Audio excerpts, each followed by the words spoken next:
where I belong, yeah. Just a little bit of tumble, baby. Got you surfing much longer, baby. Once you leave, you know you'll always come back. Kauai is where we are from, whoa. Aloha and welcome to the Outer Island Podcast, brought to you by Tamba Surf Club Kauai, voted Kauai's #1 surf shop for over 20 years. You want to fit in on Kauai? Well, you better stop by Tamba. Shoots, you'll fit right in. Alright, now let's get started. We're so happy to have with us today one of Kauai's own. He was born and raised on Kauai, cut from the beaches and reefs of Honolulu. Following in his family footsteps, give him disrespect, get cracks. Just ask Shane Herring. First surfer from the Outer Island to be a Triple Crown champion and placed 5th in the world that year. He rolled with Sonny Garcia, Derek Ho, Johnny Boy, Marvin, Larry Boy, and the whole Hawaiian posse. He was Stussie's only World Tour sponsor, only surfer to ever surf for $1 million payday. 11 years on the WCT, now a lieutenant lifeguard on Kauai. His son was also a WQS competitor, still throwing buckets to the sky, and just became a grandpa. It's my honor to call him and his ohana my friends. Welcome to the show, Kaipo. Yeah, thank you for having me. No problem. I want to start by asking about your traveling tour partner, Sonny Garcia. How was it on tour with Sonny and Derek? Get to know them once you make it to the big leagues from Kauai, you know. In order to make it, you got to go to Oahu, and back then, nobody really, Outer Island, had that chance to hang out with those guys, so in order to hang out with that, you make the cut, then you hang around, you know, you start competing, you ended up, you know, seeing each other more, so you become friends, and being from Hawaii at that time, we kind of ended up hanging out with each other, and I got to know them, you know, looking at my heroes. They're like a couple of years older than me, so yeah, I was in awe at first, because back then it was only magazines and photos, you know, as a kid, so to see them in person and then get to meet them and see how they think and how they compete, you know, it was all new and fresh from an Outer Island guy. So, yeah, it's cool. Sick. I heard that Sonny wasn't very shy about telling the judges what he needed to. I heard you were also pretty vocal. Can you tell us about, like, how the surfers of your era traveled with the judges? I think it's always going to, I mean, back then it was in the beginning process of surfing getting big. Yeah. So, a lot of people, the respect was just starting. Like, I think ever since like Kelly and Sonny, that's when the movement of world surfing hit the stage, and things got better as it went along. The judges and whatnot, it's like anywhere, you're gonna have favoritism. In order to beat them, you gotta really out surf them and smoke them, because you know what I mean. You're in their territory. Judges lean towards the sponsorship, or who rides the sponsorship at the contest, so you're up against that, and then when you're against the locals that live there, you know, it's that more challenging. So being a judge, I wouldn't like that job, because it's like a half a point here, 1 point there. It is critical. Yeah. You know what I mean? So points is on the line, sponsorships and all that. So the judges, I think, kind of get persuaded in some of the things they do towards those things, you know, that they're up against. And in order to be a good surfer, you gotta outsurf these guys that much more. So the little things that you can do to persuade them has to be, you know, noticed. I'm talking, like, I heard stories of guys hiding in bushes till the contest was over, popping out and cracking them and all that stuff, telling them straight after the contest. Was that happen pretty often, or just here and there? Mistakes happen and... No, I think the Hawaii guys was very passionate. I mean, a lot of people are, even at the contest site. Everybody does have that, even till now. But back then, it was all new, so everybody was really passionate, and especially the Hawaii guys. You know, you fly, spend $3,000, leave your family, good waves, nice people, and you deal with that. So a lot of emotions get involved. Yeah. Imagine you're in the heat and the guy disrespects you. Yeah. And you can't slap him at the contest. Yeah. You would catch him somewhere else. It's kind of like what happened. The momentum generation was in full swing when you were competing. Yeah, they're like behind. They're like little couple 1-2 years behind. So I came in between. I think Sonny was, started at 16. He made the scene. So, he's like 1-2 years older than me. So when I came on the scene, I came kind of early too, but Yeah. not as early as him. Those guys came in a couple of years after, but it's a new wave of guys that came in, and they're a bunch of good, clean, cut kids that they're a tight crew. Yeah.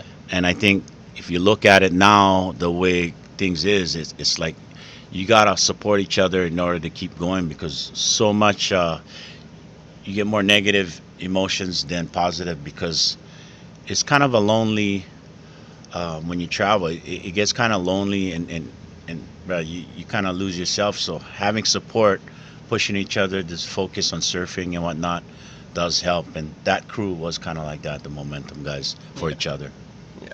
Knowing about how competitive you are, you probably wanted to beat them pretty bad, yeah? You want to beat everybody bad. Well, that's what you gotta have in you. I mean, yeah. you're in a competition, and you're not there to lose. Yeah. You're there to win. I mean, you get competed against your best friends and whatnot. So situations come up, and it'll show how passionate they are. But to me, it's your friend when you can put it out there, and your emotions get after. We stay in with each other, and they say things in the heat of the battle, but after, let it settle down for a while, and then you see how they react, and then you can see who's your true friend to other guys. You know what I mean? But yeah. A lot is at stake. You had a lot of heats with Kelly. I know there's mutual respect there. Do you have any good Kelly stories of your battles? No, we were young. I mean, when you're young, you're experiencing all these things together. So, being young, like traveling together, talking, having moments and whatnot, I look at it more as it was a special moment in life, and we shared it together. To me, competing against the best surfer ever was an honor, and to see how far the sport has gone, Yeah. I think that's more so what I like about that. You know what I mean? Part of history. In 1988, for some reason, you weren't on the Hawaii World team, so you went over to the U.S. and made the U.S. team. And the person you knocked off the team was Kelly Slater. What was that whole scenario like? By the way, Kelly said you should have been on the Hawaii team. Well, with that one, back then, being from Hawaii, it's part of America, and we had to go out and try to make the Hawaii team for Worlds, which was held in Puerto Rico, and I didn't make the cut on Oahu. We had 3 events. You got to place top 2 for juniors, and I think top 5 for men's, and I didn't make the cut. So I was like, oh, okay, I didn't make the cut, and I can go try to make the U.S. team because I'm from America now. So it was held in Texas, Corpus Christi, and they had their trials for the U.S. team who can make it up in Corpus Christi in Texas. And then, we had to compete there. Kelly was in it, and Chris Brown. There's a bunch of guys that I just got a photo from Walter Cerny, a friend of mine that was on the men's team. Uh-huh. And he sent it to me. So kind of, like I said, it's part of history, good friends, Yeah.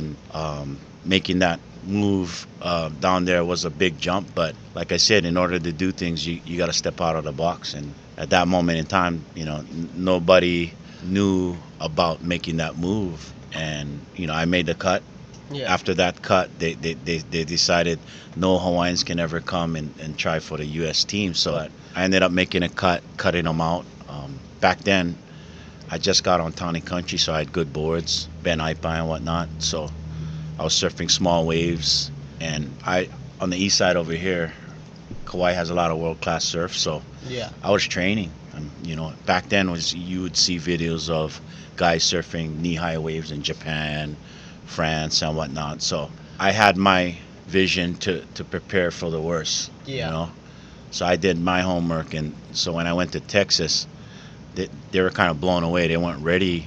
Being from Hawaii, they think I'm surfing only big waves. So I prepared myself for the conditions, and came out.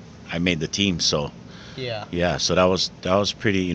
Putting hard work in at that time paid off, and it was, to me, it was unexpected for the the coaches or the U.S. guys for a Hawaii guy to come there and make a statement. For sure. That was competing for Worlds too, yeah? That ISA and stuff? Well, back then, what's weird about that, they had it's like, yeah, it's Worlds, Yeah. and you got to go make the cut for the team, but that at that time was every 4 years. Mhm. So that tells you that the surfing was still establishing itself around the world and trying to, you know, get it to all these other countries. So it was every 4 years. I think after that one, then I think it was every year.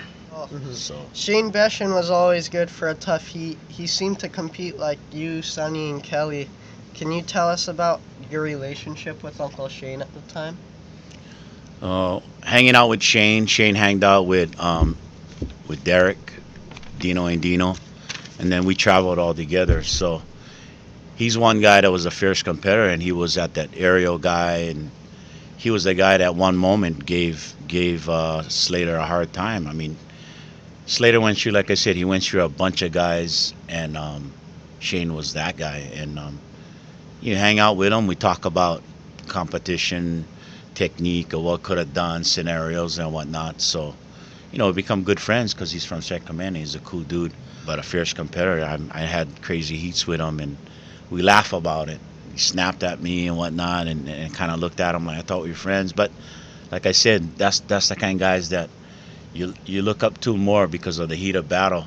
They wear their heart on sleeves and they say things, but in reality, it's just the emotions. But when you hang out, it's more genuine to see them, put it aside, and see the friendship, and that's more valuable to me Yeah. when you can do that. But it's an amazing lifestyle, but it's a roller coaster ride. It goes up and down. So Mhm. you make a lot of friends, but you make some enemies too. Yeah, for sure. In 1998, Vans offered $1 million bonus to a surfer if they won all 3 Triple Crown events. You won the first one at Haleiwa. Did any of your competitors offer to throw some heats for cash? Some guys talk about it. It was a joke. I mean, to me, it's a marketing scheme For sure. back then. I mean, who with so many surfers back then as that Triple Crown, you had 300 guys. You had Yeah. the locals. You had more guys. They limit it. Nowadays they kind of top 44. It's a Triple Crown, but you got the top 44. They made it top 44 for pipe, but there's a trial, and then you got the 3 events that you got to use. So it kind of changed to what suited more for the top guys. I think it was more harder back then to win the Triple Crown. So too many good surfers. I don't think it had ever happened, but it was cool that they made something. Advance put that out there, so that was crazy for them to do that. But if we all schemed it together and do that, they would have lose $1 million. I feel like at the same time though, I don't know how they would let one person win all 3 contests. It'd be easy to rob them on the last one so that they don't need to give away $1 million. Well, you're with Mother Nature. It's not like a basketball court, so that's even more harder. You got to catch the wave, you got to perform, and then you're going up against guys that need points, so they're not Yeah. going to lay down. So Yeah. that's why it's even more. It's kind of more of it's impossible, Yeah. But that's cool that Vans did that. Yeah, it's unheard of nowadays. Yeah, they won't put money like Yeah. that. I mean, it wouldn't happen anyway, even if they do that again. Yeah. What would you say are your best memories of your career? You know what is weird? I got a lot of bunch of memories of different countries and meeting people. I think it's when you have a travel, when you go to some place and then things fall together, whereas you get good waves, you get a good result, you meet good people, and it varies. It happened at all these other countries and different places, different years. So, I got big waves in Japan. I got good waves in France, my first time. So being a world traveler, you got to adapt to the things. But I think I had good fun everywhere. I can't really pinpoint too much where's better, but I made a lot of good memories, and I enjoyed every place that I've gone to. Being from Kauai, Yeah. you're stuck on an island in the rock with world-class surfers and world-class everything. Going out there and just meeting these guys, they got different perspective, and it's pretty funny. You meet people and learn all these special things that they do. So, it just makes it special. Period. Just being a world traveler. Yeah. What would you say was your favorite contest location? Like I said, every year like I had good times in Japan. When I was an amateur, I did a lot of good results, nationals, worlds, and all that. But after that, I was like 3 years, 3 years in, kind of almost gave up. Like the surfing thing, it was kind of hard to punch through and get a good result. Japan, I won. I did one in Japan, and that was like a turning point for me that I was capable. Hmm. And I think that's the grind. You got to keep grinding, and then you end up finding yourself. It's hard, bro. It's hard. You're spending all that money. You got the weight on your shoulder with sponsors, so you got to get results. But Japan was where I made a turning point Hmm. in my career. That no, I belong here. Yeah. And I was kind of almost giving up because it was like, I was winning everybody in the amateur ranks, did good at worlds, and then I went Japan, and then I was like almost giving up. Then I got a good result. So for me, that result in Japan was my turning point to stick it out. After you won the Triple Crown, how did it change your life? It's goals you set in life, you know what I mean? So it never anything. It's just that you're always out there pushing yourself and challenges. And yeah, I won the Triple Crown. It was a dream come true to get a result like that. But it's like anything. You accomplish it. What's next? Yeah. So in life, you gotta take small steps to get to where you want, and after you get there, you gotta have goals. So what's next? So Yeah. that was just one of them. The only other thing that I could do is get it, try to get a world title, but it's tough. But a lot of good surfers, and Yeah. the respect of surfing and the way the talent pool has gone was just getting better and better. So yeah, it was amazing. I remember the person carving the trophy at Haleiwa, and then I told him, "Oh, what are you doing?" And the person, "Oh, I'm carving the Triple Crown trophy." Oh, for real? Yeah, it was funny, and then I was at Haleiwa, and I said, "Hey, just put my name. I'm gonna win them," and it was pretty classic. So it's like I had a moment with that, and I ended up winning it. So it's kind of mind-boggling that I look back at it. And it's pretty funny, but so to That say guy's that, probably tripping. yeah. So it's like pretty classic, but you know, it, to be a winner, you got to think positive and that you're capable, whether you win or lose. It's like a fighter. You got to have that thought that you're going to do well and win. So I had that, you know what I mean? You got to always have that, regardless if you don't think you can. You always got to have that positive attitude. For sure. I think you had the priority buoy when you were competing. Could you tell us about like how that was? Well, I think the Hawaiians and the Brazilians so aggressive.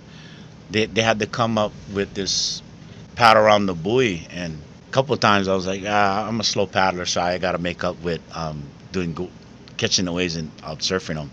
But yeah, paddle around the buoy at times I was like, yeah, you can have it. Hmm. I'll just catch my waves and make it count. But you gotta leave the lineup to go around this one buoy that's I don't know how far away, and at times when a good wave could come in, and I was like, nah. So it's a tough one. But that's just one of the things that I think the tour was trying to separate surfing. They wanted to see more better surfing and no hassling, and that's what they kind of was brought up and probably made up to separate those kind of engagements that was happening in the contest. Yeah. My dad said that guys would get real aggressive behind the priority buoy or Well, something along the lines of that. yeah, there's funny things that even I did and other people do. I mean, you're paddling and side by side to get around the buoy, and you're paddling and you're slapping the guy, kicking the guy. I mean, you're doing whatever it takes. Like if you were running around a pole or something, same deal. But got some funny stuff go on. But like I said, it's so passionate that you do what you gotta do. Yeah. I mean, in the battle, you're scratching, grabbing leash, you're banging and punching them in the head, whatever. Yeah. So yeah, it's pretty classic. And then they had to come up with how could they get it more organized and to where they are now, really professional. But I kind of laugh because it's kind of like back then it was like Vikings. These guys were like we're in the beginning stages fighting each other and just banging and scrapping, and I kind of like that more because that's old school. Yeah. And in Hawaii and even back then, it's like you got the pecking order, and and and I think there's more respect about that way. Whereas it's good to see kids come up right now, but it's all about respect in Yeah. Hawaii, right? Yeah. So to me, when it's that comes aggression and whatnot, yeah, it's changed a lot, but Yeah. for the better. But back then it's kind of funny, and I just look back at history and kind of look at how it was and to where it is now. Yeah, from slapping guys to now you can't. You got to be organized and Yeah. 1, 2, and 3, and I kind of like, oh, that's real step in line, and it's kind of laugh because where's the aggression? Who wants it more? Bring back the priority buoy. You got paddle around. If you were to put a tour together, both men and women, what spots would be on your tour? For me, it would have to be all high performance and maybe a couple big spots, but kind of things that they're doing like G-Land, Hawaii for sure, California performance like something like Trestles, G-Land, exotic places, Yeah. um, different tones of the countries that allow them to perform their best, but on an even playing field, like J Bay, all these other places. So yeah, G-Land, you guys got it pretty epic, huh? yeah, we got it good. It was raw. It was staying in bungalows, and you got tracks, tiger tracks, snakes and whatnot. No aircon, you're sweating, so it's pretty raw. Yeah. These guys I hear they got aircon. I was like, wow, man, so lucky. They can rest and focus. Back then we're sweating, sleeping in our old sweat, and yeah, like I said, nowadays the guys got it good, but back then we're still in the beginning stage of where we want to go, and fortunate these guys are all treated like professionals, and it's a lot better, so good for them. Yeah. Not long ago, your family went to the surf ranch. And what surprised you about the wave? That wave is fast. It's 19 miles per hour, so it's fast. Oh. So if you make a move left to right, and then the barrel's different, it's like it comes from behind you. So it's hard. It's more stressful because it's like it's a machine that comes at you, and you got to get in on it. And if you mess up, the wave is so perfect, you mess up, so you kind of pressure yourself. Yeah. In that situation. Yeah, it was an honor. I got a friend that got me going there, and yeah, blessed to have an opportunity to surf it, and it's crazy. That's sick. Well, we're gonna wrap this up, but first I always ask my guests, do you have any good pig or centipede stories? Yeah, I'll always remember that one. It was the day before. We were talking about the centipede, and I never got bit from a centipede. And I was like, yeah, I never did get bit from a centipede yet. And the next day, that evening, I was putting on my shoes. It was a little bit wet. I remember putting it on, slipping it on, and I felt this razor sharp pain, like razors, and it's hot knife in my feet. Pull it out, and the centipede bit me, and I was like, shouldn't have said that before. You jinxed yourself. Full on. So I even did that I never did broke a bone in my body, and I broke my collarbone. So Oh my gosh. You You gotta gotta kinda- stop making those. yeah, you gotta watch what you say and kind of, you know what I mean, this stuff. But yeah, it's good to see it. But when it happens, it's like, man, I should have said anything. But it's kind of good to experience too. Yeah. Before we shut this down, do you have any shout outs for anybody that you'd like to give? Nah, I just good to see all these Hawaii kids and the whole world that surfing has the respect it has and it deserves. Yeah, I'm just sitting back and enjoying the show with all you guys coming up, young kids coming up, and seeing how the world looks at surfing now. It's now in the Olympics.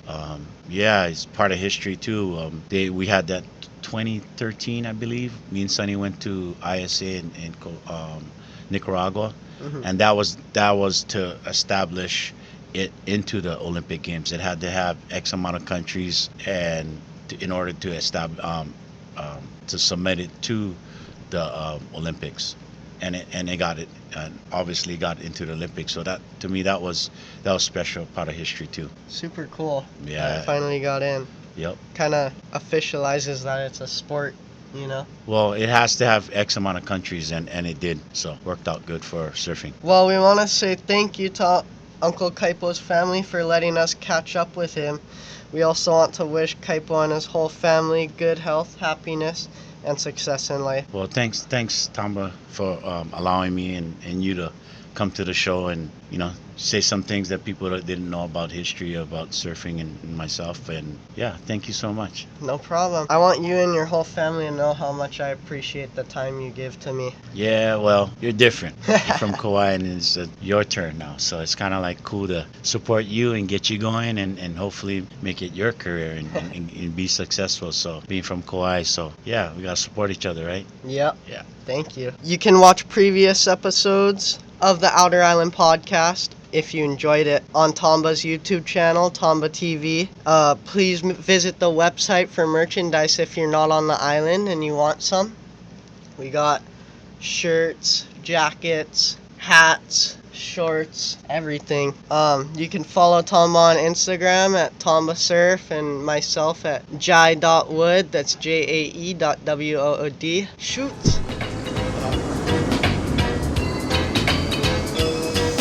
Yeah, born and raised, I grew up on the islands. From Honolulu to Waimea, they see me driving.